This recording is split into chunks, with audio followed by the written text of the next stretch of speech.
हे हमारे सर्वशक्तिमान पिता परमेश्वर, हमारे जीवनों के स्वामी, हमारे उद्धारकर्ता प्रभु यीशु मसीह और शांतिदायक पवित्र आत्मा, आज की आराधना में हम आपका स्वागत करते हैं और आपको आपकी उपस्थिति के लिए हृदय की गहराइयों से धन्यवाद देते हैं। भजनकार अपने भजन में लिखते हैं, मैं हर समय यहोवा को धन्य कहा करूंगा, उसकी स्तुति निरंतर मेरे मुख से होती रहेगी। मैं यहोवा के नाम की महिमा अब से लेकर सदा करता रहूंगा। आज हम रविवार की सुबह परमेश्वर की आराधना में यहाँ पर जमा हुए हैं, एकत्रित हुए हैं कि परमेश्वर की महिमा करें। तो आइए हम सब मिल करके परमेश्वर की महिमा में, प्रभु यीशु मसीह की महिमा में इस गीत को गाएं।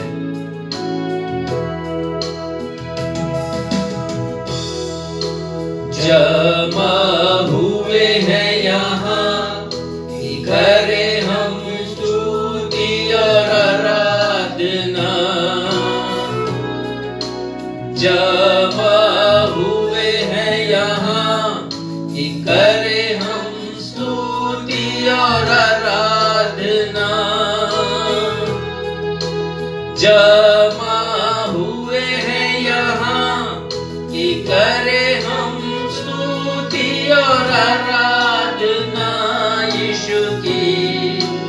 आओ आराधना करें क्रिस्त यीशु की।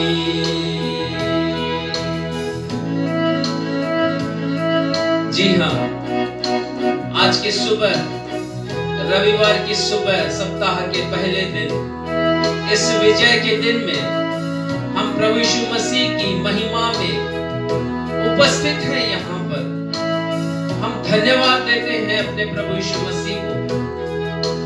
उन्होंने हमारे जीवन को परिवर्तित किया है, ट्रांसफॉर्म किया है। हे प्रभु यीशु, आपके नाम की महिमा हो।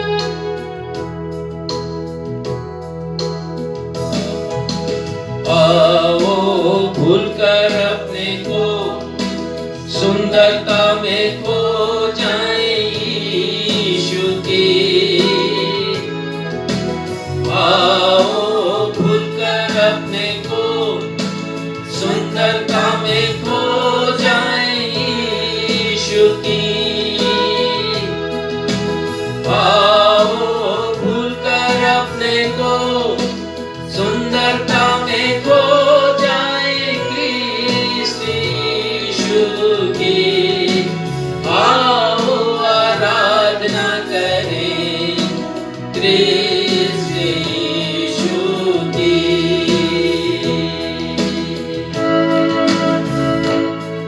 आइए अपने प्रभु यीशु ख्रिस्त की आराधना करते हुए हम अपने हाथों को ऊपर उठाएं और गाएं, उठाकर पवित्र हाथों को स्तुति, प्रशंसा, आराधना करें।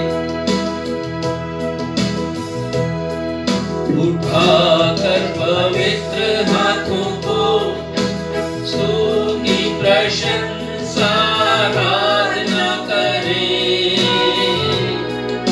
उठाकर पवित्र हाथों को स्तुति, प्रशंसा, आराधना करें। उठाकर पवित्र हाथों को स्तुति, प्रशंसा, आराधना करें यीशु की। आओ आराधना करें क्रिस्त यीशु की। आओ आराधना करें क्रिस्त यीशु की।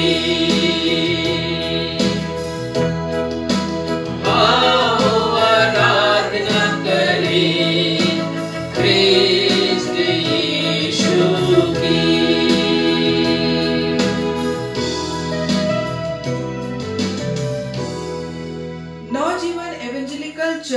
60वीं 60th ऑनलाइन आराधना में उपस्थित दर्शकों एवं कलीसिया में उपस्थित समस्त प्रभु प्रेमियों का मैं आकांक्षा मसीह अपने उद्धारकर्ता प्रभु यीशु मसीह के अतुल्य नाम में स्वागत करती हूँ एवं आप सभी भाई बहनों को जय यीशु, यीशु सहाय, जय मसीह की सलाम, शालोम और प्रेज द लॉर्ड कहती हूँ। Praise the Lord. आइए आज की रविवार आराधना को हम परमेश्वर पिता, परमेश्वर पुत्र प्रभु यीशु मसीह एवं परमेश्वर पवित्र आत्मा के नाम से प्रारंभ करें। हम सब कहें आमीन। आमीन। प्रिय भाइयों और बहनों, विगत कुछ रविवारों से हम प्रभु यीशु मसीह की श्रेष्ठता पर चिंतन मनन कर रहे हैं। पिछले रविवार हमने सीखा कि जिस प्रकार मनुष्य के शारीरिक जीवन के जीवित बने रखने के लिए हवा, पानी और भोजन का होना आवश्यक है, उसी प्रकार हमारे आत्मिक जीवन को जीवित बनाए रखने के लिए प्रभु यीशु का हमारे जीवन में होना नितांत आवश्यक है। रूल ऑफ 3 एसेंशियल सब्सटेंस के अनुसार यदि मनुष्य को 3 मिनट तक हवा नहीं मिले और 3 दिन तक पानी नहीं मिले एवं 3 सप्ताह तक भोजन नहीं मिले तो वह मर जाएगा। उसी प्रकार यदि हमारे आत्मिक जीवन में प्रभु यीशु मसीह नहीं है तो हम भी आत्मिक रूप में मुर्दा हैं। प्रियो, आज हमारे पास्टर इंचार्ज आपको समझाने वाले हैं कि प्रभु यीशु मसीह ने मनुष्य को जीवन में क्रांतिकारी परिवर्तनों को लाया है, इसलिए वे मानव जीवन के लिए अत्यंत महत्वपूर्ण हैं। प्रभु यीशु मसीह ने अनेक मनुष्यों के जीवन में आश्चर्यजनक परिवर्तनों को लाया है और उनमें से एक महिला के विषय में मैं आज आप लोगों को बताना चाहूंगी और उनका नाम है लिडिया ओडेल। इन्होंने अपनी युवावस्था में प्रभु यीशु मसीह को अपने जीवन का मुक्तिदाता स्वीकार कर ग्रहण किया। इन्होंने अनेक कलीसियाओं की स्थापना की एवं अनेक गीतों की रचना की। जीवन के अंतिम वर्ष में वह गंभीर रूप से बीमार हो गई। 63 वर्ष की आयु में अपने मृत्यु के पूर्व एक गीत लिखा जो उनके जीवन की गवाही है। उन्होंने लिखा कि अपने जीवन के दुखों में प्रभु यीशु मसीह ने शांति दी और दुखों को सहने की क्षमता प्रदान की। आइए उनके लिखे इस गीत को हम सब गाकर प्रभु की महिमा करें। और गीत के शब्द हैं, यीशु नाम की दे दुहाई, तू जो दुख से है लाचार, उससे शांति और सहायता तुझको मिलती है हर बार।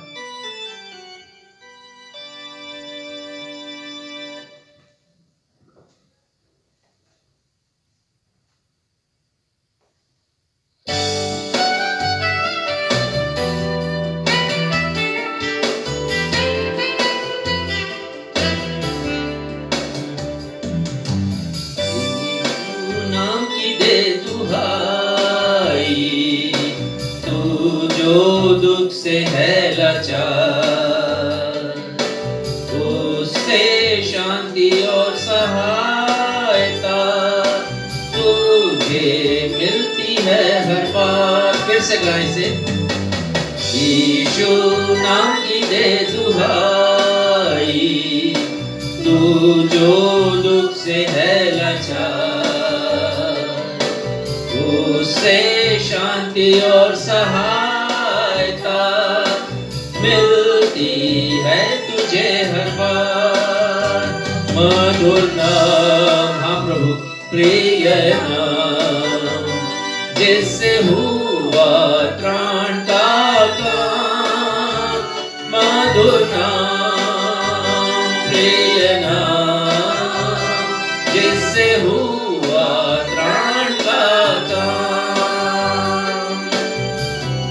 कितने अच्छे शब्द हैं इस गीत के। मधुर नाम, प्रिय नाम, प्रभु यीशु मसीह का नाम, एक ऐसा नाम जो मुझे और आपको मुक्ति प्रदान करता है। और जब हम दुहाई देते हैं यीशु नाम की, तो संकट में सहायता करते हैं, हमें शांति देते हैं। इसलिए अपने प्रभु यीशु मसीह के नाम को हम नित्य भजें। यीशु नाम को नित्य भजो, वही ढाल है और चट्टान, देता वही बल निर्बल को, उसको तू सहायक जान। मधुर नाम, प्रिय नाम, जिससे हुआ त्राण का काम। मधुर नाम, प्रिय नाम, जिससे हुआ त्राण का काम। क्या ही प्रिय नाम है, क्या ही अनुपम नाम है प्रभु यीशु मसीह का, क्या ही उम्दा नाम है हमारे प्रभु का। आइए इस पद को गाएं।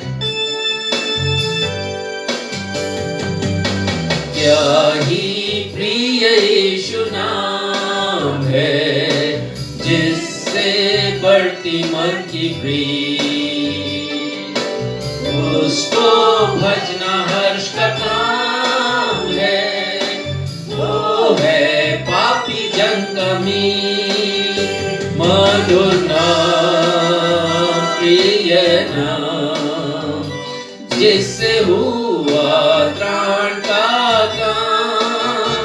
मधुर नाम, प्रिय नाम, जिससे हुआ त्राण का काम। इसलिए आइए भाइयों और बहनों, हम अपने यीशु मसीह के नाम की बड़ाई करें।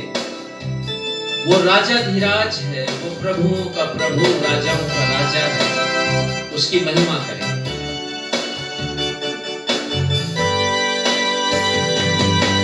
यीशु नाम की कर बड़ाई, वो ही है राजा धीराज। तीनों लोक के नाथ भाई, अप्सरा हो गीत समान। मधुर नाम, प्रिय नाम, जिससे हुआ त्राण का काम। मधुर नाम, प्रिय नाम, जिससे हुआ त्राण का काम, जिससे हुआ त्राण का काम, जिससे हुआ त्राण का काम।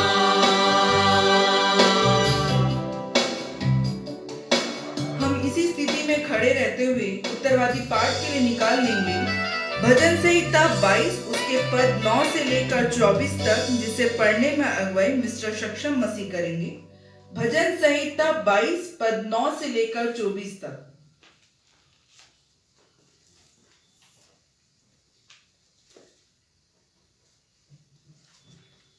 धर्मशास्त्र से हम निकाल लेंगे भजन संहिता उसका अध्याय 22 पद संख्या 9 से 24 तक। और जैसा कि हमारा दस्तूर रहा है, हम इसे उत्तरवादी की रीति से पढ़ लेंगे और 24वें पद को हम सब साथ में मिलकर के पढ़ लेंगे। भजन संहिता 22 9वें पद से आगे। परंतु तू ही ने मुझे गर्भ से निकाला, जब मैं दूध पीता बच्चा था, तभी से तूने मुझे भरोसा रखना सिखाया। मैं जन्म लेते ही तुझी पर छोड़ दिया गया, माता के गर्भ ही से तू मेरा ईश्वर है। मुझसे दूर ना हो, क्योंकि संकट निकट है और कोई सहायक नहीं। बहुत से सांडों ने मुझे घेर लिया है, बाशान के बलवंत सांड मेरे चारों ओर मुझे घेरे हुए हैं। वे फाड़ने और गरजने वाले सिंह के समान मुझ पर अपना मुंह पसारे हुए हैं। मैं जल की नाई बह गया और मेरी सब हड्डियों के जोड़ उखड़ गए। मेरा हृदय मोम हो गया, वह मेरी देह के भीतर पिघल गया। मेरा बल टूट गया, मैं ठीकरा हो गया और मेरी जीभ मेरे तालू से चिपक गई और तू मुझे मारकर मिट्टी में मिला देता है। क्योंकि कुत्तों ने मुझे घेर लिया है, कुकर्मियों की मंडली मेरे चारों ओर मुझे घेरे हुए है। वह मेरे हाथ और मेरे पैर छेदते हैं। मैं अपनी सब हड्डियां गिन सकता हूँ, वे मुझे देखते और निहारते हैं। वे मेरे वस्त्र आपस में बांटते हैं और मेरे पहरावे पर चिट्ठी डालते हैं। परंतु हे यहोवा, तू दूर न रह। हे मेरे सहायक, मेरी सहायता के लिए फुर्ती कर। मेरे प्राण को तलवार से बचा, मेरे प्राण को कुत्ते के पंजे से बचा ले। मुझे सिंह के मुंह से बचा, हाँ, जंगली सांडों के सींगों में से तूने मुझे बचा लिया है। मैं अपने भाइयों के सामने तेरे नाम का प्रचार करूंगा, सभा के बीच मैं तेरी प्रशंसा करूंगा। हे यहोवा के डरवैयों, उसकी स्तुति करो। हे याकूब के वंश, तुम सब उसकी महिमा करो। हे इस्राएल के वंश, तुम उसका भय मानो। क्योंकि उसने दुखी को तुच्छ नहीं जाना और न उससे घृणा करता है और न उससे अपना मुख छिपाता है। पर जब उसने उसकी दोहाई दी तब उसकी सुन ली। यह परमेश्वर पिता का सत्य और जीवित वचन है। परमेश्वर पिता अपने इस वचन के पढ़े जाने, सुने जाने और समझे जाने पे हमें अपनी बहुतायत की आशीष प्रदान करें। हम सब कहें आमीन।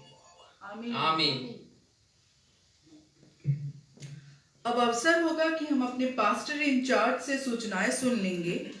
सूचनाओं के पश्चात वे मध्यस्थता की प्रार्थना में हम सबों की अगुवाई भी करेंगे। यदि आपके पास कोई प्रार्थना निवेदन हो तो उसे फेसबुक के कमेंट बॉक्स में लिखकर हमें भेज दीजिए या हमारे पास्टर इंचार्ज से उनके मोबाइल फोन पर संपर्क करें। हम आपके लिए प्रार्थना करेंगे।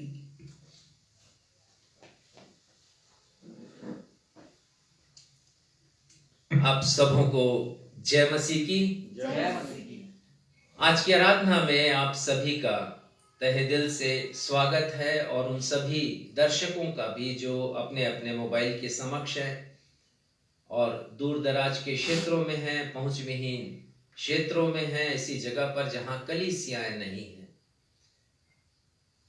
कोरोना का प्रभाव धीरे धीरे खत्म होता जा रहा है, ऐसा प्रतीत होता है और इसी दरमियान कलीसियाएं भी प्रारंभ हो चुकी हैं और जो नहीं हुई हैं वो भी बहुत जल्दी आम जनों के लिए खोल दी जाएंगी।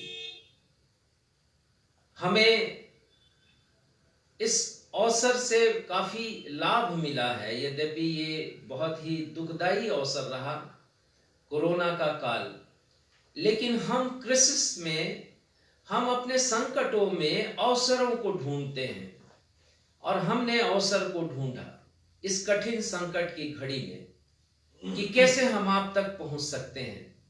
और मुझे बताते हुए बड़ा हर्ष हो रहा है कि ऑनलाइन प्रसारण के द्वारा हम हजारों लोगों के पास पहुंच रहे हैं। हमारा ये प्रसारण लगातार जारी रहेगा, चाहे कोरोना रहे या ना रहे या फिर कोई और नया वायरस आ जाए। हम अपने प्रसारण को लगातार जारी रखेंगे, कलीसिया भी लगाई जाएगी और प्रसारण भी हमारा सतत रूप से जारी रहेगा, क्योंकि जो फीडबैक हमें मिला है वो बड़े प्रोत्साहित करने वाले हैं कि वे सैनिक जो सीमाओं पर रहते हैं या फिर कैंप में होते हैं, ऐसी जगह पर उनकी ड्यूटी होती है जहां पर आसपास चर्च नहीं है, कलीसिया नहीं है।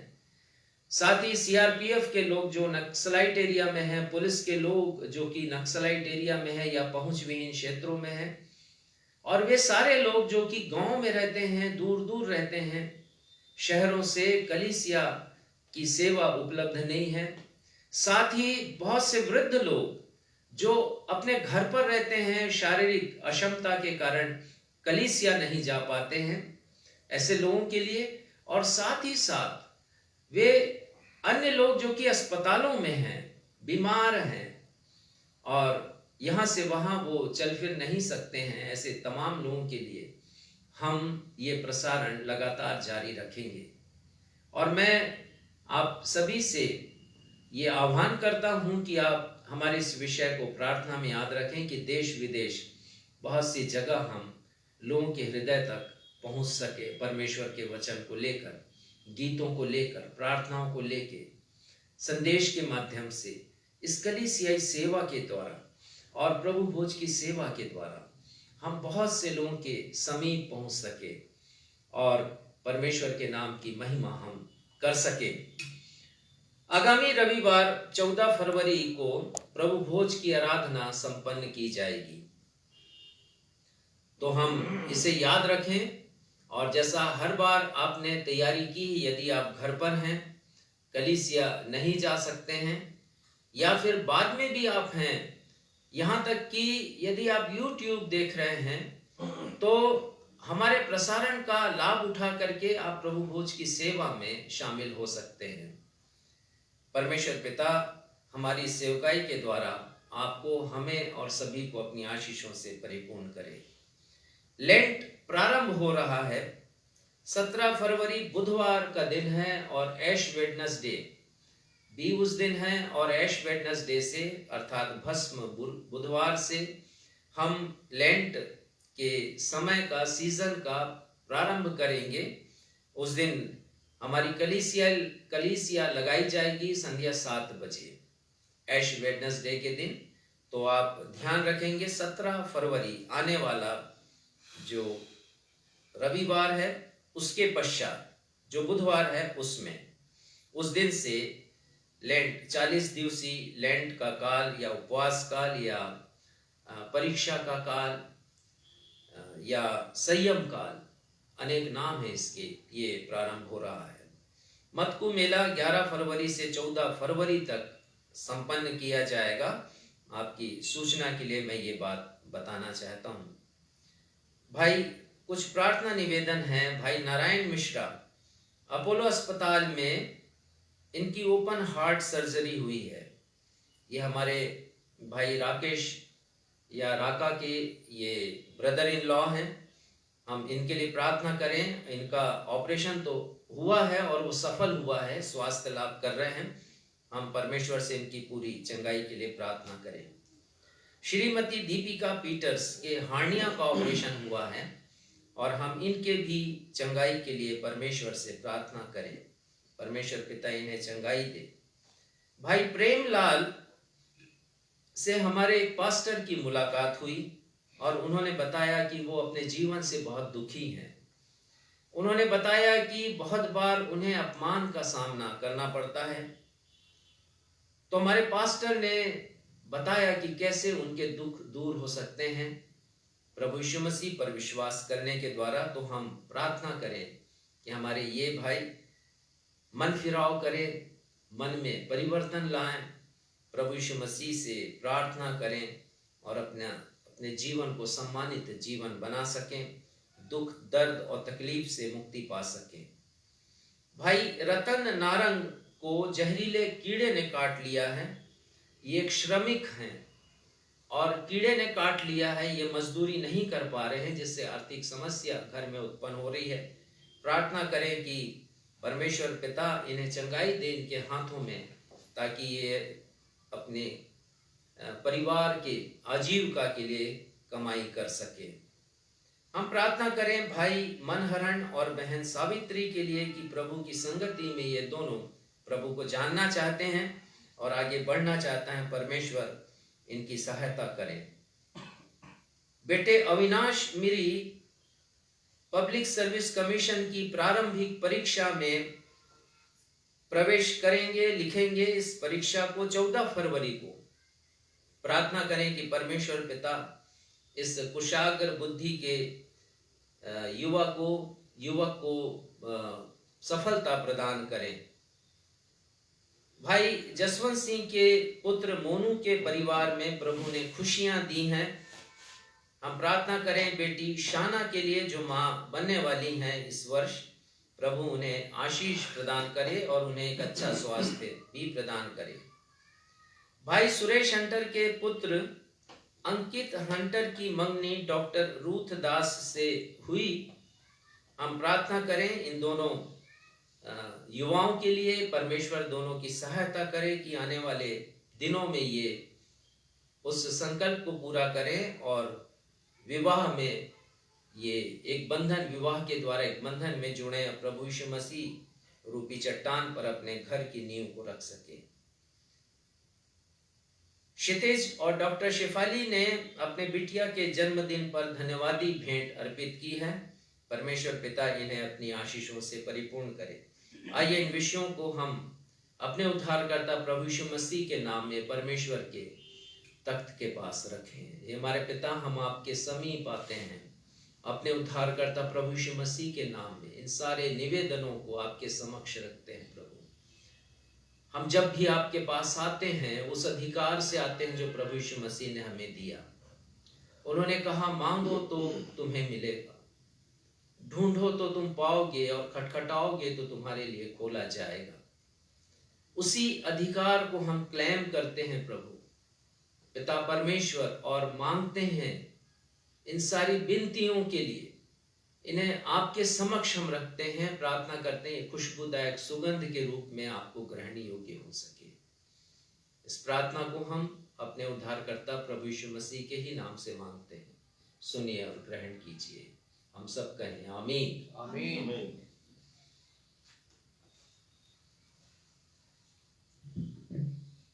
अब हम सब के लिए समय होगा कि हम परमेश्वर प्रदत्त आशीषों को स्मरण करते हुए अपनी अपनी भेंटों एवं धन्यवादी भेंटों को अर्पित करें। इस अवसर पर हम प्रभु यीशु मसीह की महिमा में एक गीत गाएंगे और उसके शब्द हैं, यीशु ने जिंदगी दी मुझे, जिंदगी दी मुझे, आओ मिल गाए सना, आओ मिल गाए सना।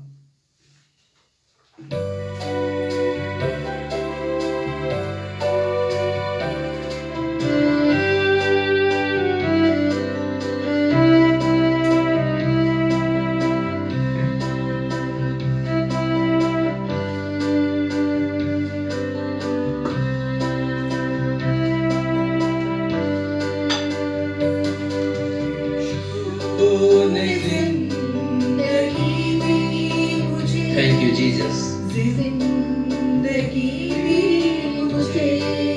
फिर से, यीशु ने जिंदगी दी मुझे, जिंदगी दी मुझे, जिंदगी दी मुझे, जिंदगी दी मुझे, जिंदगी दी मुझे, जिंदगी दी मुझे। यीशु ने बंदगी दी मुझे, बंदगी दी मुझे। यीशु ने बंदगी दी मुझे, बंदगी दे मुझे, बंदगी दे मुझे, बंदगी दे मुझे, बंदगी दे मुझे, बंदगी दे मुझे। आओ मिल गाए सना, आओ मिल गाए सना, आओ मिल गाए सना, आओ मिल गाए सना, आओ मिल गाए सना, आओ मिल गाए सना, आओ मिल गाए सना, आओ मिल गाए सना।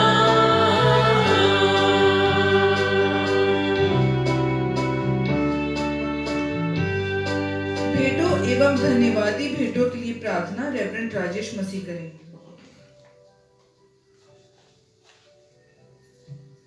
आइए इन भेंटों के लिए हम प्रार्थना करें ताकि परमेश्वर पिता इन भेंटों को ग्रहण करें। हे हमारे पिता, हम फिर से आपके सिंहासन के समक्ष हैं अपने उद्धारकर्ता प्रभु यीशु मसीह के नाम में।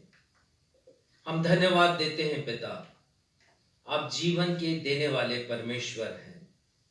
हमारे प्रभु यीशु मसीह ने कहा, मैं इसलिए आया कि तुम्हें जीवन दूं और बहुतायत का जीवन दूं।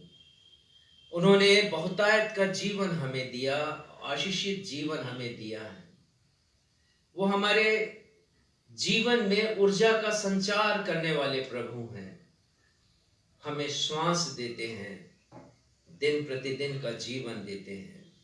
हमारी उम्मीदों से बढ़कर हमारे लिए वो कार्य करते हैं।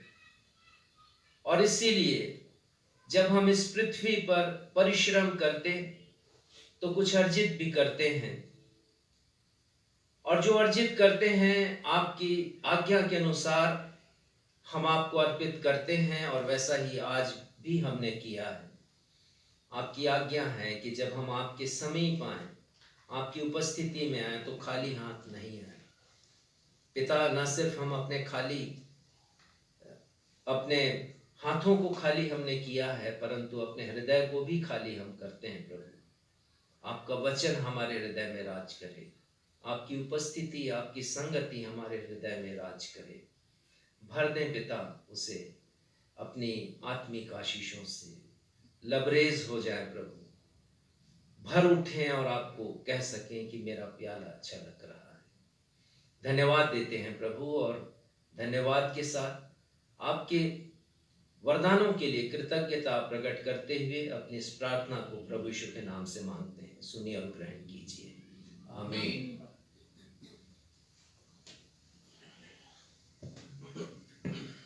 पवित्र शास्त्र बाइबल से वचनों का पाठ किया जाएगा। पहला पाठ जो पुराने नियम से पाया जाता है, यहेजकेल उसके अध्याय 36 पद 26 और 27, जिसे पढ़ने में अगुवाई मिस्टर नोएल सोलोमन करेंगे। और दूसरा पाठ जो नए नियम से पाया जाता है, दूसरा कुरिन्थियों अध्याय 6 4 से 10, जिसे पढ़ने में अगुवाई मिसिस बीना मसीह करेंगी। पहला पाठ यहेजकेल अध्याय 36 पद 26 और 27।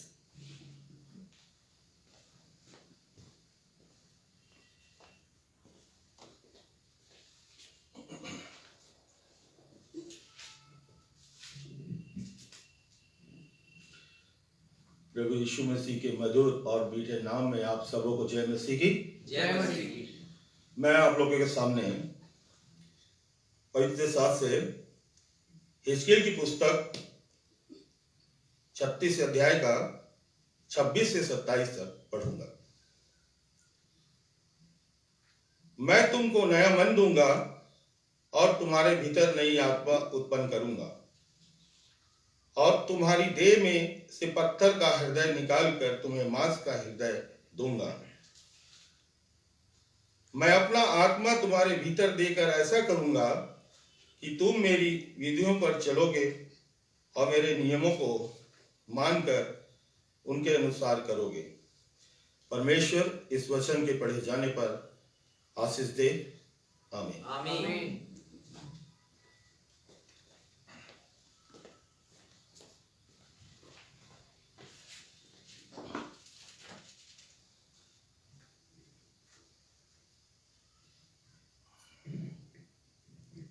हमारे उद्धारकर्ता प्रभु यीशु के मधुर नाम में आप सबों को जय मसीह की। जय मसीह की। मैं आपके सामने धर्मशास्त्र से पढ़ लूंगी दूसरा कुरिन्थियों अध्याय 6 पद 4 से 10 तक। यहाँ पर यूं लिखा है, परंतु हर बात से परमेश्वर के सेवकों के समान अपने सद्गुणों को प्रकट करते हैं, बड़े धैर्य से, क्लेशों से, दरिद्रता से, संकटों से, कोड़े खाने से, कैद होने से, हुल्लड़ों से, परिश्रम से, जागते रहने से, उपवास करने से, पवित्र आत्मा से, ज्ञान से, धीरज से, कृपालुता से, पवित्र आत्मा से, सच्चे प्रेम से, सत्य के वचन से, परमेश्वर की सामर्थ से, धार्मिकता के हथियारों से, जो दाहिने बाएं हाथों में है। आदर और निरादर से, दुर्नाम और सुनाम से, यद्यपि भरमाने वालों जैसे मालूम होते हैं तो भी सच्चे हैं। अनजानों के सदृश हैं तो भी प्रसिद्ध हैं। मरते हुओं के समान हैं और देखो जीवित हैं। मार खाने वालों के सदृश हैं, परंतु प्राण के मारे नहीं जाते।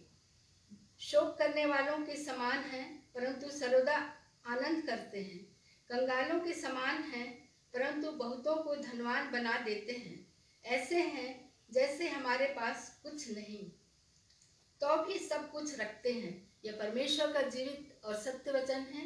परमेश्वर इसके पढ़े एवं सुने जाने पर हम सबों को आशीष प्रदान करें। हम सब कहें आमीन। आमीन।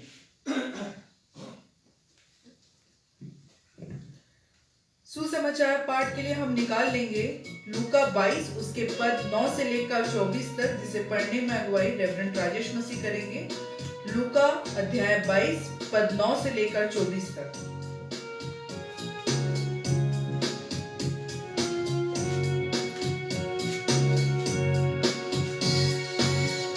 वचननु वचन को मंगल सुसमाचार। वचननु वचन को मंगल सुसमाचार।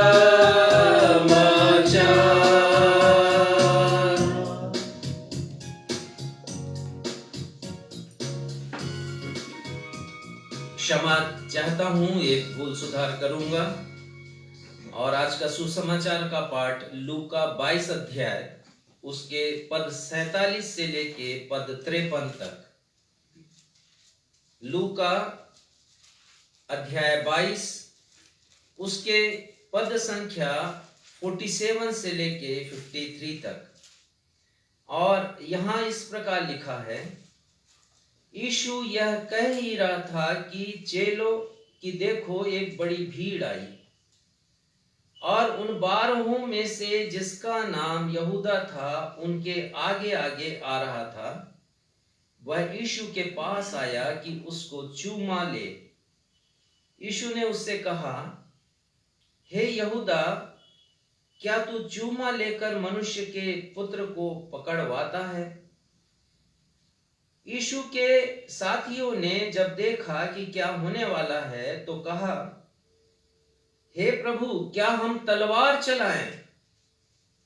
और उनमें से एक ने महायाजक के दास पर तलवार चलाकर उसका दाहिना कान उड़ा दिया। इस पर यीशु ने कहा, अब बस करो, और उसका कान छूकर उसे अच्छा किया। तब यीशु ने महायाजकों और मंदिर के पहरुओं के सरदारों और पुरनियों से जो उस पर चढ़ाए थे कहा, क्या तुम मुझे डाकू जानकर तलवारें और लाठियां लिए हुए निकले हो? मैं इसे फिर से पढ़ूंगा। क्या तुम मुझे डाकू जानकर तलवारें और लाठियां लिए हुए निकले हो?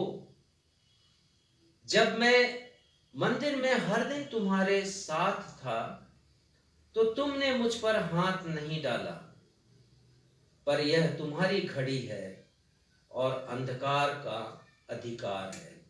ये प्रभु यीशु ख्रिस्त का सुसमाचार है। हे प्रभु यीशु ख्रिस्त, आपके नाम की महिमा हो। हम सब कहें आमीन। आमीन।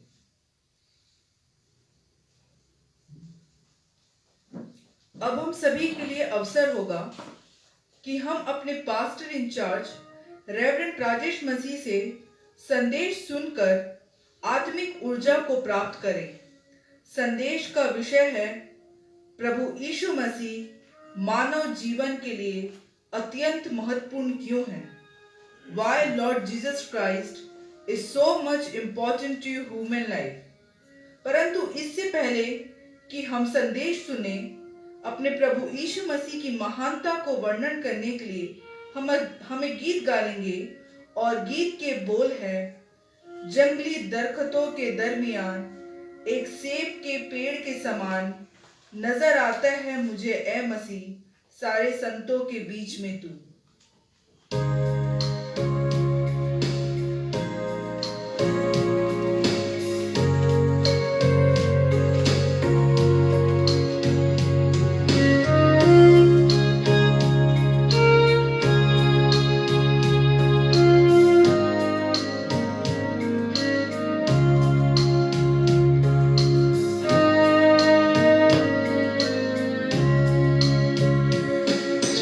दरख्तों के दरमियान एक सेब के पेड़ के समान, जंगली दरख्तों के दरमियान एक सेब के पेड़ के समान नजर आता है मुझे मसीह, नजर आता है सारे संतों के बीच में तू, सारे संतों के बीच में तू। हम करूं मैं तेरी है मसीह, अपने जीवन भर इस जंगल के सफर में गाऊं शुक्र गुजारी से मैं, गाऊं शुक्र गुजारी से मैं। हाँ प्रियो, यही है प्रभु यीशु मसीह की महिमा। प्रभु यीशु मसीह एक सेब के पेड़ के समान है, उत्तम है वो। इस दुनिया में जितने प्रवर्तक आए, प्रभु यीशु मसीह उन सबों में श्रेष्ठ। कितनी अच्छी कल्पना है गीतकार की, जंगली दरख्तों के दरमियान एक सेब के पेड़ के समान। सारे संतों के मध्य में जितने भी संत कहे जाते हैं लोग, उन सभी के मध्य में प्रभु यीशु मसीह एक सेब के वृक्ष के समान बहुमूल्य हैं, अनुपम हैं, लाजवाब हैं। इसलिए हम उनकी हमद करें, सिताइश करें अपने जीवन भर।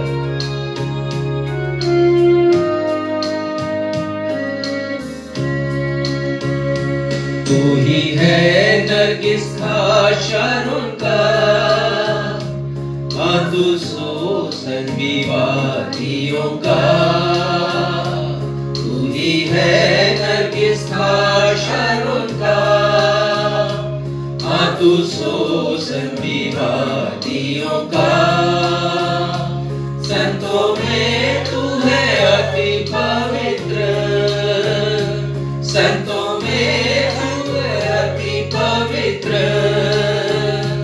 कैसा कामिल और शान से भरा, कैसा कामिल और शान से भरा। हम करूं मैं तेरी ये मसीह, अपने जीवन भर इस जंगल के सफर में गाऊं शुक्र गुजारी से मैं, गाऊं शुक्र गुजारी से मैं। चित्र के समान है तेरा नाम, खुशबू फैलाता है जहां में हम रहूं।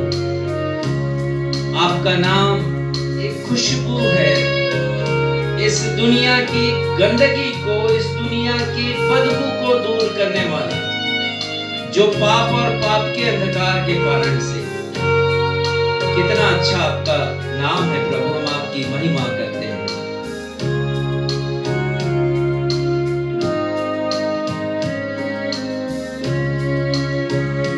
चित्र के समान है तेरा नाम, खुशबू फैलाता है जहां में।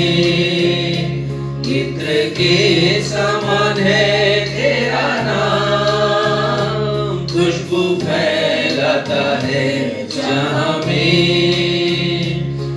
तंगी मुसीबत और बदनामी में, तंगी मुसीबत और बदनामी में, बना खुशबूदार तेरे समान, बना खुशबूदार तेरे समान।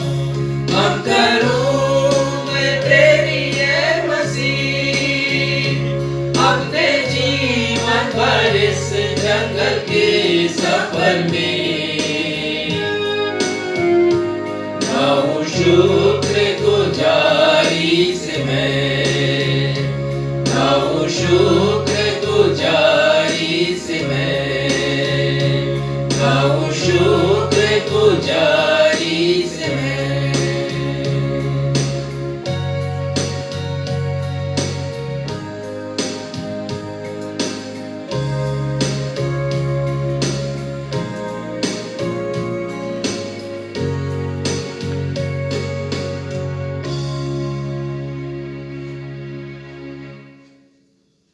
इन दिनों विगत कुछ सप्ताहों से हम जिस प्रमुख विषय पर मनन चिंतन कर रहे हैं वो विषय है प्रभु यीशु मसीह संपूर्ण सृष्टि में सर्वोपरि और सर्वश्रेष्ठ हैं। The Lord Jesus Christ is preeminent and paramount in the whole universe. इस श्रृंखला के अंतर्गत आज के मनन का विषय है जिसे पिछले सप्ताह हमने छोड़ दिया, पूरा नहीं कर पाए, उसी का दूसरा हिस्सा है और ये विषय है प्रभु यीशु मसीह मानव जीवन के लिए अत्यंत महत्वपूर्ण क्यों है। आखिर क्यों इतने महत्वपूर्ण है प्रभु यीशु मसीह मानवीय जीवन के लिए। Why Lord Jesus Christ is so much important to human lives?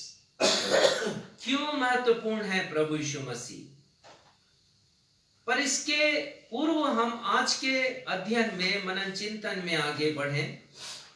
पिछले रविवार को किए गए अध्ययन का हम अवलोकन कर लेते हैं, पुनरावृत्ति कर लेते हैं, उसे दोहरा लेते हैं। आज के विषय के अंतर्गत रविवार को निम्न बिंदुओं पर हमने मनन किया था। हमने देखा था कि मनुष्य को जीने के लिए 3 पदार्थों की नितांत आवश्यकता होती है और बेटी आकांक्षा ने इन बातों को आपको प्रारंभ में बताया भी, लेकिन बहुत से लोग ऑनलाइन आराधना में विलंब से शामिल होते हैं तो मैं उन्हें बताना चाहता हूं कि हवा, पानी और भोजन ये 3 पदार्थ हैं जो मनुष्य को जीवित रखने के लिए शारीरिक रूप से बड़े आवश्यक हैं। इसे रूल ऑफ 3 इसेंशियल सब्सटेंस कहते हैं और एक शोध किया गया है इन पदार्थों की जरूरत के बारे में और पाया गया है कि मनुष्य, एक सामान्य रूप से एक मनुष्य 3 मिनट बिना पानी के, बिना हवा के जीवित रह सकता है,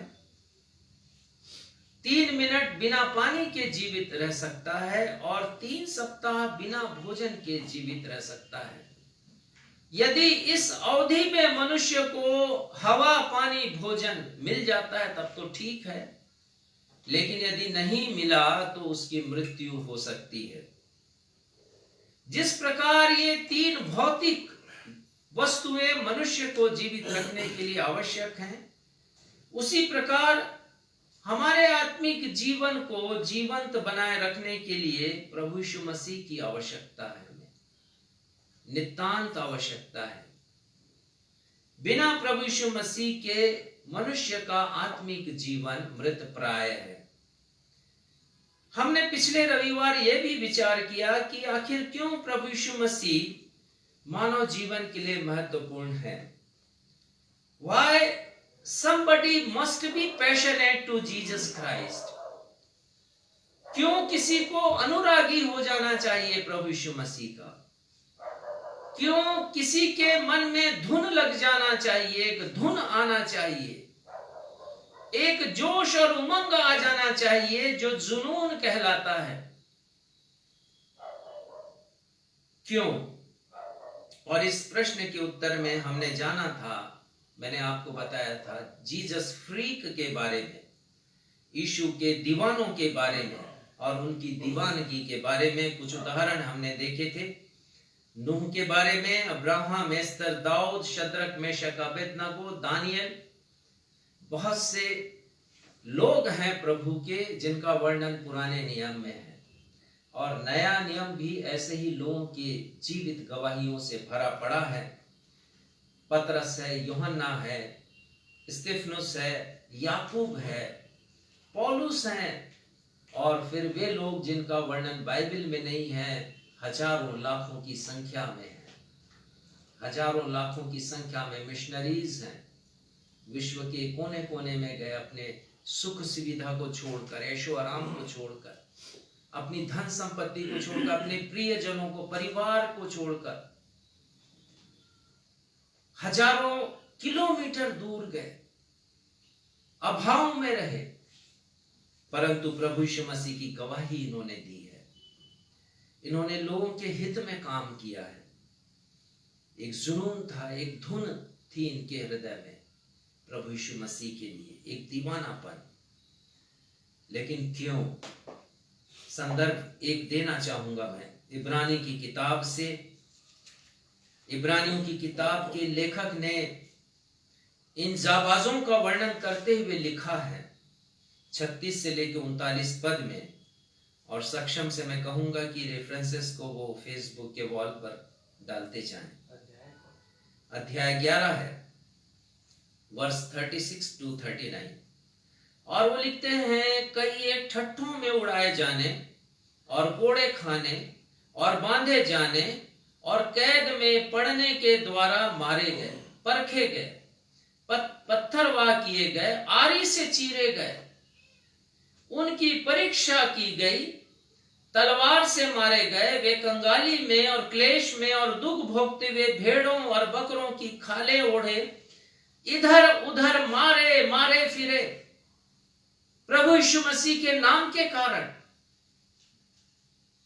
और जंगलों में और पहाड़ों में और गुफाओं में और पृथ्वी की दरारों में भटकते फिरे।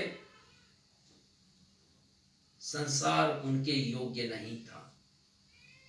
संसार की सुख सुविधाओं को, संसार के ऐशो आराम को, संसार की विचारधारा को, हर एक उस लाभ को जिसे पाने के लिए काम इंसान भटकता है संसार में, उसे उन्होंने छोड़ दिया। आज का एक पाठ पत्रियों से पढ़ा गया, 2 कुरिन्थियों 6वां अध्याय और 4 से 10 पद। संत पौलुस अपना जीवन वृत्तांत यहाँ पर लिखते हैं, छोटी सी गवाही। बहुत जगह उन्होंने अपनी गवाहियों का वर्णन किया है। वो लिखते हैं पद 4 में, हम बड़े धैर्य से क्लेशों में, दरिद्रता में, संकटों में अपने सद्गुणों को प्रकट करते हैं। वो सद्गुण जो प्रभु यीशु मसीह के जुनून होने के कारण उनके जीवन में आया है। यद्यपि वो क्लेश में है, संकट में है, तकलीफों में है, लेकिन वो कहते हैं बड़े धैर्य से सद्गुणों को प्रकट करते हैं। और पद 5 में वो कहते हैं, कोड़े खाने से, कैद में रहने से, हुल्लड़ों से, परिश्रम करने से, जागते रहने से, उपवास करने से। मैं आपको संदर्भ दे रहा हूं 2 कुरिन्थियों 6:4 से लेके 10 पद का। केवल कुछ ही बातें मैं बताऊंगा, पूरा संदर्भ नहीं पढ़ूंगा मैं। और वो कहते हैं यहां पर पद 8 में, आदर और निरादर में, बदनाम में, सुनाम में, यद्यपि भरमाने वालों के जैसे मालूम होते हैं तो भी सच्चे हैं। लोग हम पर यकीन नहीं करते हैं, लेकिन हृदय से हम सच्चे हैं। हम सद्गुणों को प्रकट करते हैं क्योंकि हम यीशु के अनुयायी हैं और जुनून है हमारे हृदय में, धुन है एक हमारे हृदय में, दीवाने हैं हम यीशु के। पद 10 में कहते हैं, वो शोक करने वालों के समान है परंतु सर्वदा आनंद करते हैं। यह है जुनून, दुख है, तकलीफ है, लेकिन फिर भी आनंदित है। वो लिखते हैं, प्रभु में सदा आनंदित रहो। फिलिपियों 4:4, मैं फिर से कहता हूं कि तुम आनंदित रहो। जब लिखा उसने तब वो बंदी गृह में है, रोम के बंदी गृह में। दूसरा कुरिन्थियों 5वें अध्याय के 14 पद से आगे वो कहते हैं, 14 और 15 पद में, इसे मैं पढ़ूंगा आपके समक्ष। क्योंकि मसीह का प्रेम हमें विवश कर देता है, इसलिए जुनून है ये, इसलिए दीवानगी है। प्रभु यीशु मसीह का प्रेम मुझे विवश करता है कि संकटों में रहकर, तकलीफों में रह करके भी मैं उनकी सेवा करता रहूं, उनके नाम को मैं सुनाता रहूं, उनकी खुशबू को मैं फैलाता रहूं।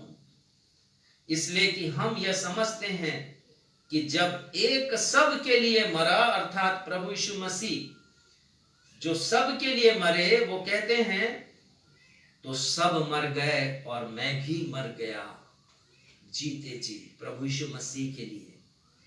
मृत्यु का भय नहीं है मुझे अब। और पद 15 में वो कहते हैं, और वह इसलिए सब के लिए मेरा मरा कि जो जीवित हैं वे आगे को अपने लिए नहीं जिए, परंतु उसके लिए, अर्थात प्रभु यीशु मसीह के लिए जिए। मैं अपने लिए नहीं जी रहा हूं, लेकिन मैं उसके लिए जीऊंगा जो मेरे लिए मर गया। कितने अच्छे विचार हैं। और ये प्रकट करता है कि कैसी धुन थी संत पौलुस के हृदय में। वो कहते हैं पद 15 के अंत में, परंतु उसके लिए जो उनके लिए मरा और फिर जी उठा है, क्योंकि ये भरोसा करते हैं प्रभु यीशु मसीह के दीवाने, और मैं और आप जो सच्चे अनुयायी हैं, हम यकीन करते हैं प्रभु यीशु मसीह के ऊपर कि मृत्यु हमें हमारे प्रभु यीशु मसीह से अलग नहीं कर सकती, क्योंकि मृत्यु के पश्चात एक जीवन है प्रभु यीशु मसीह के साथ हमेशा हमेशा के लिए। पहला कुरिन्थियों 4:13, वहां पर वो लिखते हैं संत पौलुस, वे बदनाम करते हैं, हम विनती करते हैं, और वो लिखते हैं, हम आज तक जगत के कूड़े और सब वस्तुओं की खुरचन ठहरे हैं। लोगों ने ऐसा समझा पौलुस को, और आज बहुत से मसीहियों को ऐसे ही समझा जाता है। निम्न दर्जे के लोग दूरी बनाते हैं मसीहियों से, यद्यपि मसीह किसी का बिगाड़ते नहीं हैं।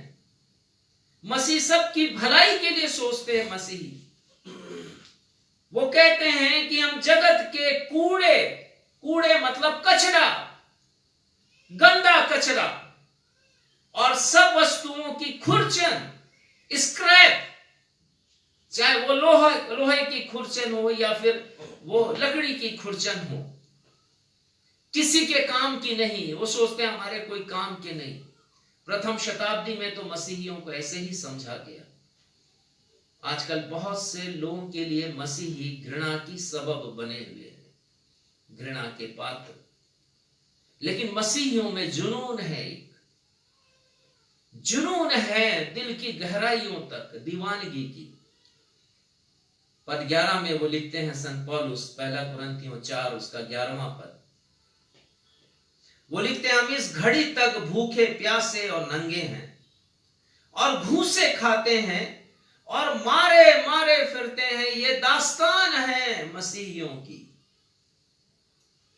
पद 12 में वो लिखते हैं, पहला कुरिन्थियों 4 और 12 में, लेकिन अपने हाथों से परिश्रम करते हैं। लोग बुरा कहते हैं और हम आशीष देते हैं। ये है पहचान मसीही की। वो सताते हैं, हम सहते हैं। प्रश्न बार बार जहन में उठता है, आखिर क्यों ये दीवानगी है? आखिर क्यों प्रभु यीशु मसीह इनके लिए इतने महत्वपूर्ण हो गए हैं कि पद, पैसा, प्रतिष्ठा, प्रभाव, प्राण, ऐशो आराम, सुख सुविधाएं इनके लिए महत्वपूर्ण नहीं है। ये संसार के लिए भले महत्वपूर्ण हो सकता है, पर इनके लिए महत्वपूर्ण नहीं है जो यीशु के लिए जीना चाहते हैं, जिन्हें मसीह का प्रेम विवश करता है। पद, पैसा, प्रतिष्ठा, प्रभाव, प्राण, सुख सुविधा, ऐशो आराम चिंता ये लोग नहीं करते हैं, महत्व नहीं देते, महत्व केवल यीशु को देते हैं। आखिर क्यों प्रभु यीशु मसीह इनके लिए महत्वपूर्ण हो गए? इनका मैराक्युलस एस्केप नहीं हुआ, अद्भुत रीति से ये बचाए नहीं गए हैं जैसे शद्रक मेशक अबेदनगो बचा लिए गए हैं। हर कोई ऐसे नहीं बचता है। बहुत से लोगों को दुखों में, तकलीफों में से होके गुजरना पड़ता है, परसिक्यूशन में, सताओं में। दानियल के समान ये शेर की मांद जैसी जगह से बचाए नहीं गए हैं, पर प्रभु यीशु मसीह इनके दिलो दिमाग पर इस कदर छा गए कि मैं बार बार कहूंगा कि ये जुनूनी हो गए हैं, दीवाने हो गए हैं। धुन है इन्हें प्रभु यीशु मसीह की। प्रभु यीशु मसीह का गहरा इंपैक्ट है इनके जीवन में, प्रभाव है, इंप्रेशन है, प्रभु यीशु मसीह की छाया है बड़ी गहरी इनके जीवन में। प्रभु यीशु मसीह का डोमिनेंस है, स्वामित्व है इनके जीवन में। प्रभु यीशु मसीह का गहरा इन्फ्लुएंस है, प्रभाव है उनके हृदय पर। वे क्या बातें हैं जो एक ऐसे मसीही जाबाज के हृदय में प्रभावों को उत्पन्न करती है? आखिर क्यों मसीह ऐसा धुनी हो जाता है, जुनूनी हो जाता है कि वो प्रभु यीशु मसीह को सब बातों से सबसे अधिक महत्वपूर्ण मानता है? कुछ बातों को हम देखेंगे, साधारण रूप से 4 बातों को, पर मुझे नहीं लगता कि वो 4 बातें आज हम देख पाएंगे। एक गहरा अध्ययन मैं आपको देने वाला हूं। पहली बात, क्यों महत्वपूर्ण हो गए प्रभु यीशु मसीह? क्योंकि प्रभु यीशु मसीह क्रांतिकारी थे। दूसरों के समान हिंसक क्रांतिकारी नहीं, परंतु अहिंसक क्रांतिकारी, non violent. Lord Jesus Christ was a non violent revolutionary. क्रांतिकारी की परिभाषा क्या होनी चाहिए? हम किसे कहेंगे क्रांतिकारी? क्रांतिकारी वो है जो परिवर्तन लेकर के आए, और एक सच्चा क्रांतिकारी वो है जो संपूर्ण परिवर्तन कर दे। आमतौर से क्रांतिकारी सत्ता में बदलाव चाहता है। वो देखता है कि शासन किसी के हाथ में है और वो उसे बदलना चाहता है, और इसलिए वो परिवर्तित विचारधारा लेकर आता है लोगों के बीच में, और एक आंदोलन की शुरुआत होती है। परिवर्तनकारी, काया पलट करने वाला, बदल देने वाला, ट्रांसफॉर्म करने वाला। अंग्रेजी शब्द रिवॉल्यूशनरी, उसका उद्गम हुआ है रिवॉल्व से। रिवॉल्व का मतलब होता है टर्निंग थिंग्स अराउंड, वस्तुओं को चारों ओर घुमाना, बदल देना, उनकी स्थिति को बदल देना। उदाहरण देना चाहूंगा, पृथ्वी अपनी धुरी पर घूमती है, अपने एक्सिस पर पृथ्वी घूमती है, और इस घूमने के कारण दिन और रात होते हैं। लेकिन यही पृथ्वी सूर्य की परिक्रमा भी करती है। घूमते घूमते ये पृथ्वी सूर्य के चारों तरफ एक चक्कर लगाती है, और इस परिक्रमा के कारण, इस रिवॉल्व के कारण पृथ्वी के मौसम में परिवर्तन आता है। अपने इस प्रक्रिया में कभी पृथ्वी सूर्य के करीब आती है, कभी सूर्य के से दूर जाती है। उसकी स्थिति में भी, उसके झुकाव में भी परिवर्तन होता है, और यह परिवर्तन मौसम में परिवर्तन लाता है। ये परिवर्तन वायु की दिशा में परिवर्तन लेकर आता है। ये परिवर्तन पृथ्वी के तापक्रम को या टेम्परेचर को परिवर्तित कर देता है, और यही परिवर्तन जो परिक्रमा के कारण होता है, रिवॉल्व करने के कारण होता है, वो समुद्र की धाराओं में परिवर्तन लेके आता है। उसी प्रकार यदि कोई क्रांतिकारी है तो वह बड़े परिवर्तन लेकर आता है, और ये परिवर्तन पहले से नया होता है, नवीन होता है और पहले से भिन्न होता है। प्रभु यीशु मसीह ने मनुष्य के जीवन में परिवर्तन को लाया। दो बातों को हम देखेंगे। प्रभु यीशु मसीह विशाल परिवर्तन लेके आए। पहली बात, छोटा मोटा परिवर्तन नहीं है, किसी एक निश्चित समय का परिवर्तन नहीं है, हर युग के लिए परिवर्तन है जो प्रभु यीशु मसीह ने मनुष्य को दिया है इस ट्रांसफॉर्मेशन के द्वारा। प्रभु यीशु मसीह ने मनुष्य के विचारों में परिवर्तन वो लाए हैं, मनुष्य के आचरण में तब्दीली वो लेकर आए हैं, मनुष्य के जीवन शैली को उन्होंने बदल दिया है। ये परिवर्तन है, विशाल परिवर्तन, हर युग में परिवर्तन, कुछ खास समय का परिवर्तन नहीं तो इस दुनिया में बहुत से क्रांतिकारी आए, कुछ खास समय तक वो रहे हैं, उन्होंने व्यवस्था को प्रभावित किया, सत्ता को प्रभावित किया, लोगों के हृदय को प्रभावित किया। लेकिन प्रभु यीशु मसीह का ये सिलसिला ट्रांसफॉर्मेशन का उनकी मिनिस्ट्री के प्रारंभ से आज तक चल रहा है। जय मसीह की। ये कभी रुका नहीं है। प्रभु यीशु मसीह ऐसा परिवर्तन लेकर के आया जो पहले से नया है, पहले से भिन्न है।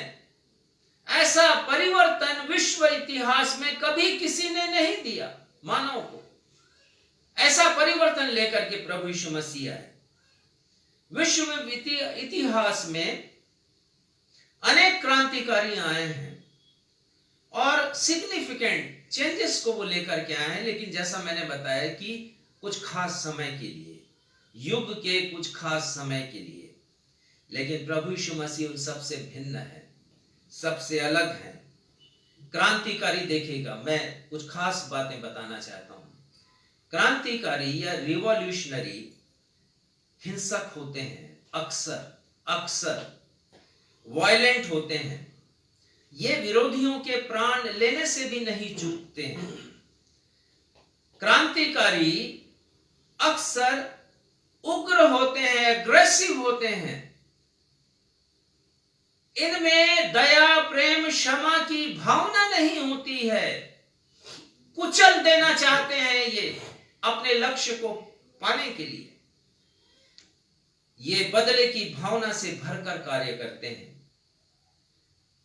सत्ता में परिवर्तन लाना, सिंहासन प्राप्त करना इनका लक्ष्य होता है, और इस लक्ष्य को प्राप्त करने के लिए वो रक्तपात से भी नहीं हिचकते हैं।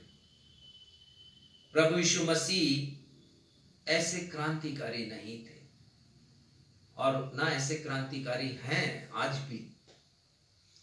तो प्रभु यीशु मसीह कैसे क्रांतिकारी हैं, कैसे रिवॉल्यूशनरी हैं, 4 बिंदुओं के द्वारा हम इस विषय को समझेंगे।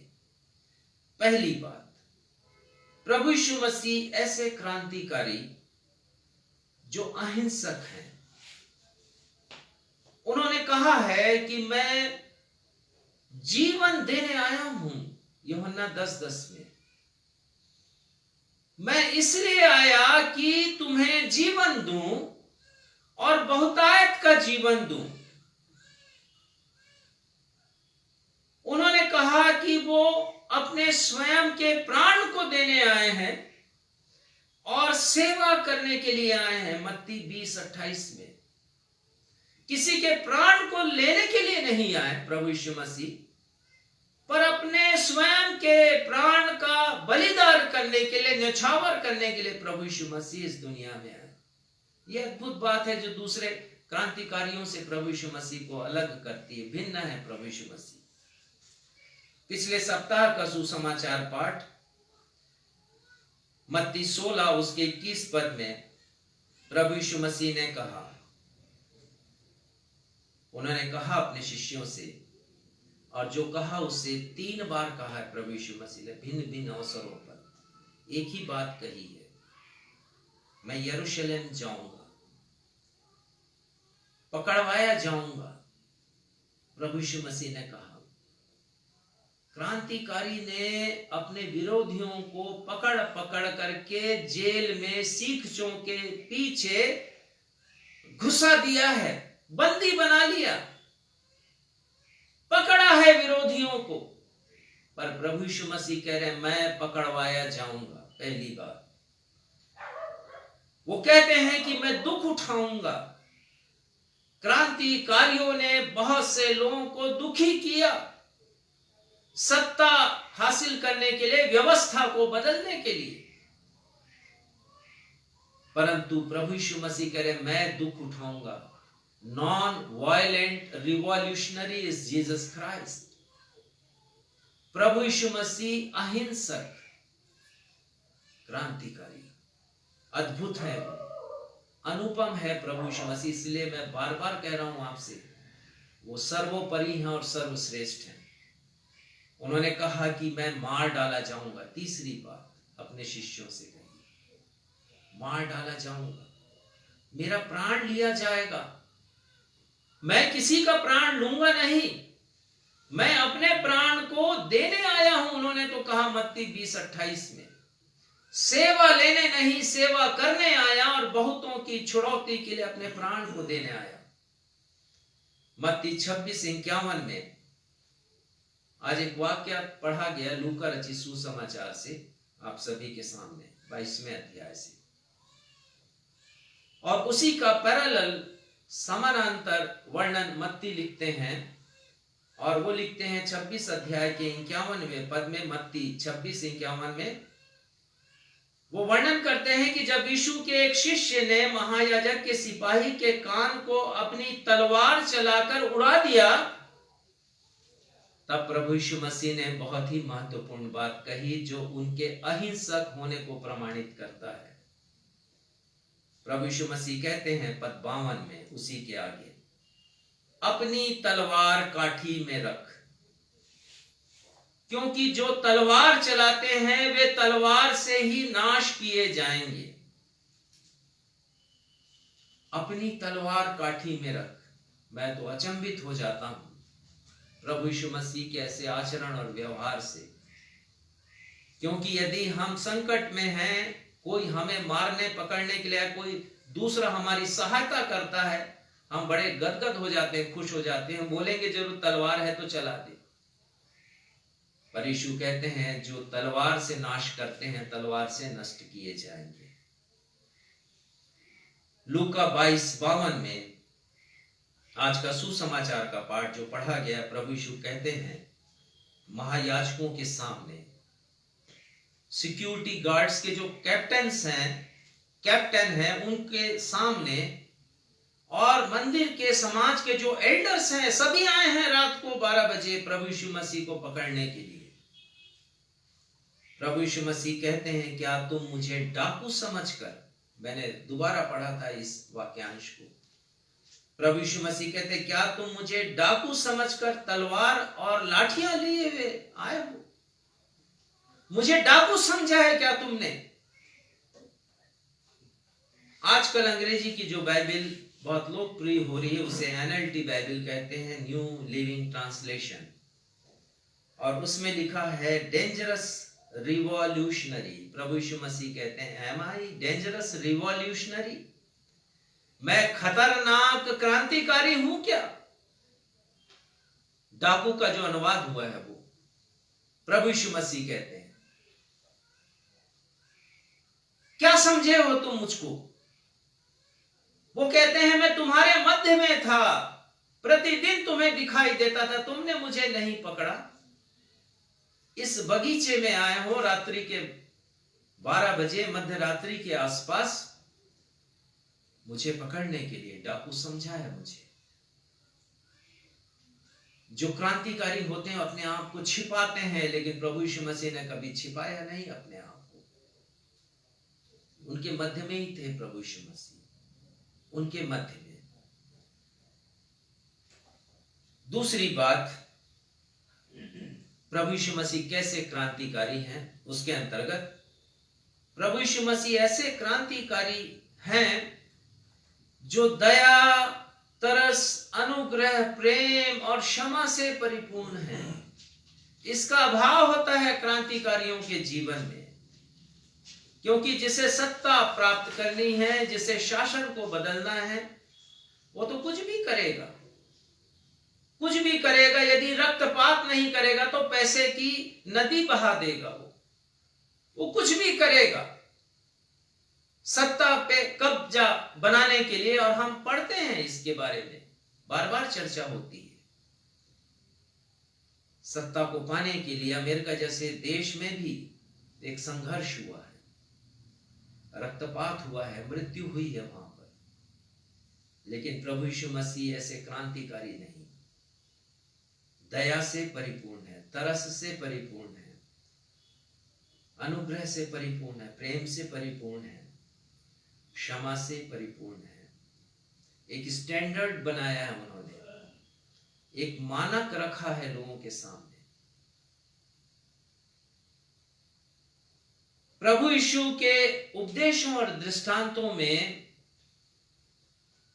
हिंसा और भड़काऊ भाषणों का अंश नहीं मिलता।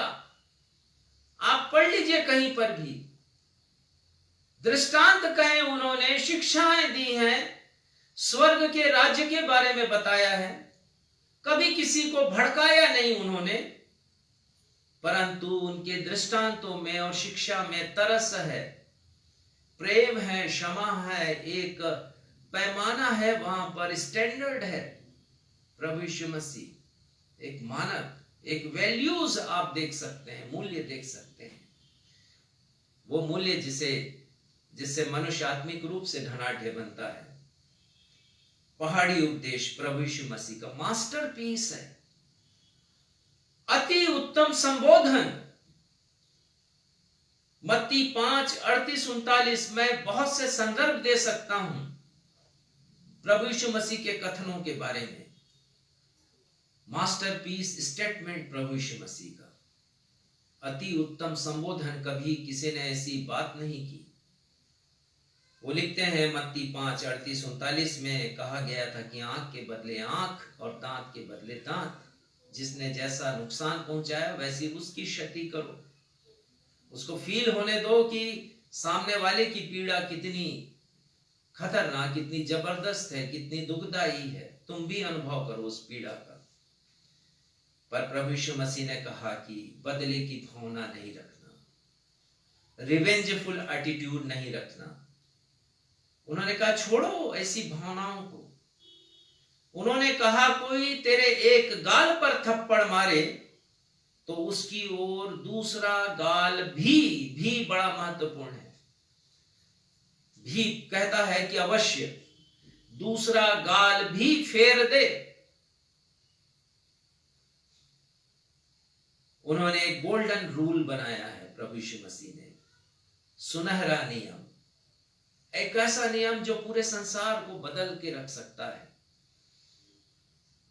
एक मनुष्य को पूरी तरह परिवर्तित कर सकता है। एक ऐसा नियम है। गोल्डन वर्स यदि है यूहन्ना 3:16 तो गोल्डन रूल भी है बाइबल का, मत्ती 7:12। और यहां प्रभु यीशु मसीह कहते हैं, इस कारण जैसा तुम चाहते हो कि लोग तुम्हारे साथ करें, तुम भी उनके साथ ऐसा ही आचरण करो, ऐसा ही व्यवहार करो। तीसरी बात, प्रभु यीशु मसीह ऐसे क्रांतिकारी जिन्होंने बदले की भावना से कभी काम नहीं किया, कभी भी रिवेंजफुल एटीट्यूड उन्होंने नहीं रखा। मत्ती 26:53 में दृश्य वही है गतसमनी बाग का। यहूदा आया प्रभु यीशु मसीह को, वो चूमा है उसने प्रभु यीशु मसीह को आइडेंटिफाई करने के लिए, बतलाने के लिए लोगों को कि यही है अपराधी, पकड़ लो इसे, कल्प्रिट यही है। और वहां जब प्रभु यीशु मसीह के शिष्य तलवार चलाते हैं, प्रभु यीशु मसीह रिवेंजफुल एटीट्यूड नहीं रखते हैं। लिखा है कि प्रभु यीशु मसीह उसको चंगाई देते हैं, उसके कान को जस के तस फिर से उसके कान में उसका रोपण कर देते हैं, ट्रांसप्लांट कर देते हैं। और फिर प्रभु यीशु मसीह कहते हैं यदि आपको मिला हो तो निकाल लीजिए। मत्ती 26:53 और पढ़िएगा। बहुत अच्छा कथन है ये। क्या तू नहीं समझता, क्या तू नहीं समझता, प्रभु यीशु मसीह कहते हैं उस व्यक्ति से जिसने तलवार चलाई है, कि मैं अपने पिता से विनती कर सकता हूँ। मैं अपने पिता से विनती कर सकता हूँ। किस बात की विनती? और वह स्वर्गदूतों की 12 पलटन से अधिक, स्वर्गदूतों की 12 पलटन से अधिक मेरे पास अभी उपस्थित कर अभी देगा। उपस्थित कर देंगे। तो भूचाल आ जाएगा पूरे विश्व में, कोई सामना नहीं कर सकेगा स्वर्गदूतों की सेना से। मैं अभी विनती कर सकता हूं, लेकिन उन्होंने विनती नहीं की। विनती नहीं की। अलग है, बिल्कुल अलग। वो क्रांतिकारी हैं, अलग रिवॉल्यूशनरी हैं। उनका उद्देश्य भिन्न है, स्वभाव भिन्न है, आचरण भिन्न है। उनके शब्द, उनके शिक्षाएं बिल्कुल एक आम क्रांतिकारी से भिन्न है। एक और उदाहरण लूका 9:52 से 56, और ये तो मेरे हृदय को छूने वाली घटना का वर्णन है। यहाँ पर बार बार मैं बताता हूँ इसके विषय में। और यहाँ पर हम पढ़ते हैं, आज हम देखेंगे नहीं, पहले मैं इसका जिक्र कर चुका हूँ। लूका 9:52 से 56, जब यीशु मसीह अपनी यात्रा में यरूशलेम जा रहे हैं और शाम का समय हो गया, किसी गांव में वो ठहरना चाहे, संदेश भेजा गया। प्रभु यीशु मसीह अपने शिष्यों के साथ इस गांव में ठहरना चाहते हैं, लेकिन वो गांव सामरी लोगों का गांव था, और वो चूंकि यहूदियों से घृणा करते थे, यहूदी उनसे घृणा करते थे, तो सामरी लोगों ने कह दिया कि यहाँ आने की जरूरत नहीं, हमारे गांव में प्रवेश नहीं करना। ये बात बड़ी बुरी लगी याकूब और यूहन्ना को, और वो प्रभु से कहने लगे, प्रभु आज्ञा दे कि हम परमेश्वर से विनती करें, सदोम अमोरा में जैसे आग के अंगारे गिरे हैं, आग की वर्षा हुई, आग की वर्षा इस गांव में भी हो और ये तबाह हो जाए, भस्म हो जाए। और प्रभु यीशु मसीह कहते हैं कि तुम कैसी आत्मा की हो। कभी बदले की भावना नहीं किया। प्रभु यीशु मसीह ने टिट फॉर टैट कभी किसी के साथ नहीं किया। और प्रभु यीशु मसीह की वो महान प्रार्थना, जब उनके हाथ और पांव में कीलें ठोकी जा रही थी, उन्होंने 12 पलटन को नहीं बुलाया वहां पर अपने आप को बचाने के लिए।